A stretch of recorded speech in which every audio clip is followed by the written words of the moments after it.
ఏంటి? ఏం లేదు, చెప్పు, పర్లేదు. లంచ్కి బయటికి వెళ్దామని, వెళ్ళాలా? కలిసి తిందామని అడుగుదాం అనుకుంటున్నాను. సరే.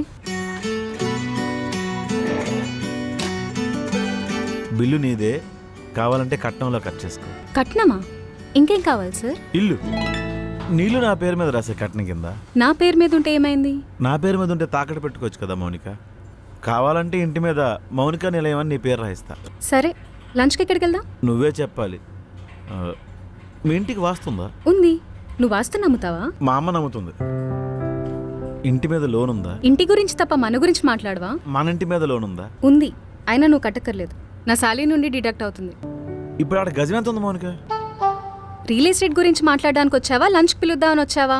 నీ గురించి నాకు పూర్తిగా తెలియదు కదా, అందుకని. అప్పుడు నా గురించి అడగాలి, ఆస్తి గురించి కాదు. సరే, నువ్వు చెప్పు. నీకెంత వస్తుంది? విలువలేని ఆస్తి.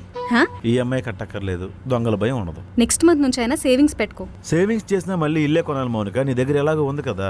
ఎక్కడికి వెళ్ళినా ఈ ఇంటి టాపిక్కే వస్తావేంటి? ఎక్కడ తిరిగినా చివరికి ఇంటికే రావాలి కదా. సుబ్బు సార్ మీటింగ్ రమ్మంటున్నారు. ఈడొకడు. మీటింగ్కి వెళ్ళొస్తాను. హ్మ్.